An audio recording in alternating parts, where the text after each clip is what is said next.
반갑습니다. 안다행 납도편.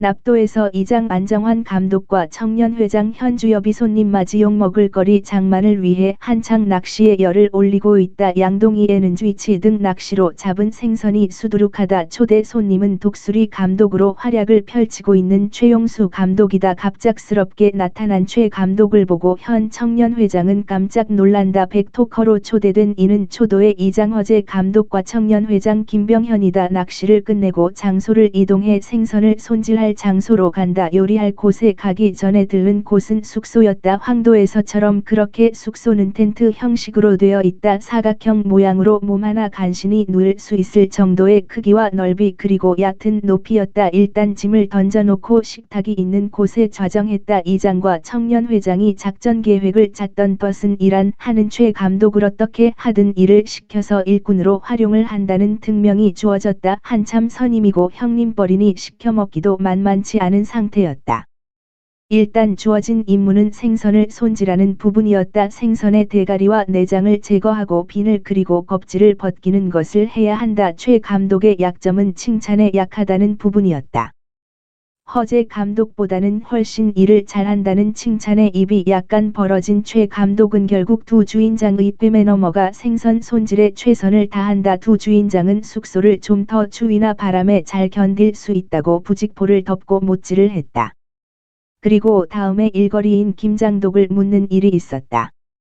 삽질을 잘하느냐고 최 감독에 물어보자 그가 월드컵 미국전에서 삽질, 헛발질, 해 골을 날려버리는 굴욕적인 장면이 캡처되어 방영이 된다. 안타까운 노릇이 아닐 수 없었다. 결국 두 주인장이 삽질해서 땅을 파고 장독을 땅에 묻었다.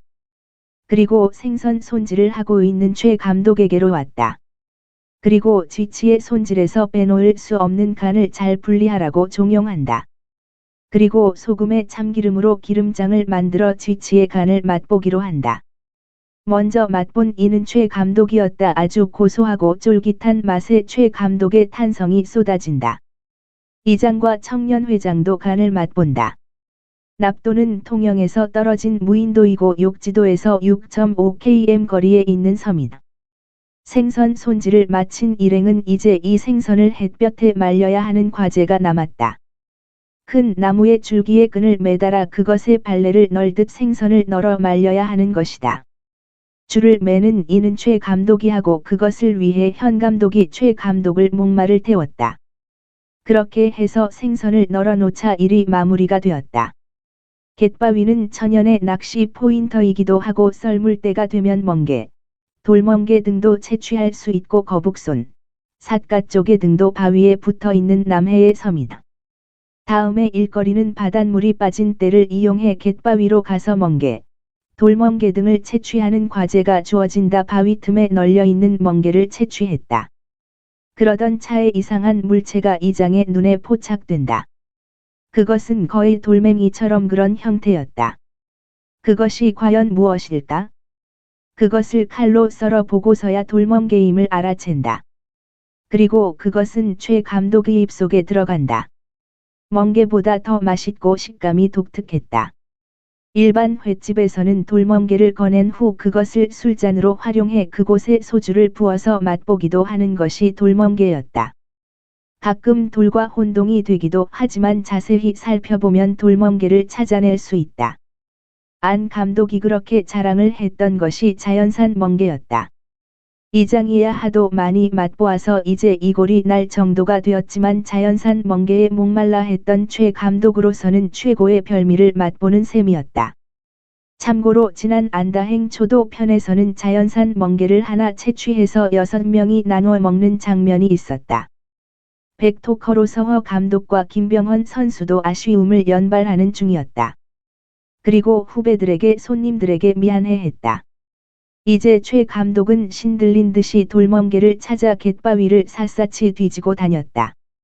현 감독이 가져온 초장의 멍게, 돌멍게 맛을 본 최 감독은 감탄사를 연발했다.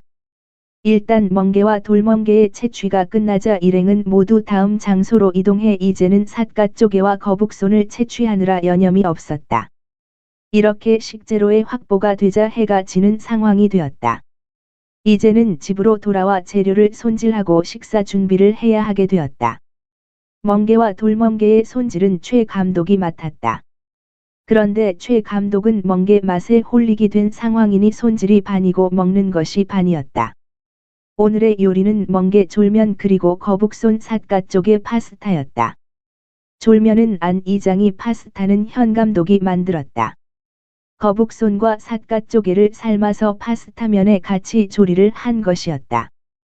각종 채소와 버무려진 졸면은 특유의 맛을 보장했다. 본래 통영은 멍게의 고장이었고 멍게 비빔밥으로도 유명한 곳이었다. 그것이야 모두 양식 멍게여서 자연산 멍게와 그 맛을 비할 바는 아니리라.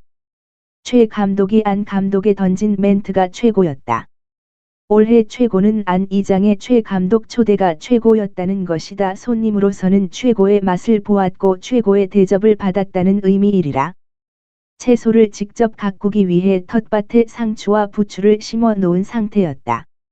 멋모르는 최 감독에게 상추와 부추를 수확해 오라고 시켰는데 최 감독이 사고를 쳤다. 상추와 부추를 뿌리째 뽑아온 것이었다. 이제 최 감독은 최상추로 불리게 생겼다. 이 부분만 잘라서 채취를 해야 하는데 뿌리까지 뽑아왔으니 대략 난감한 일이 아닐 수 없었다. 백토커로 앉은 허 감독과 김병현은 입만만 다셨고 안타까워했다. 자기네도 그렇게 제대로 멍게 맛을 보여주었어야 했는데 하는 안타까움이 있었다. 당장이라도 스튜디오를 나가 졸면을 먹으러 나갈 기세였지만 도리가 없었다.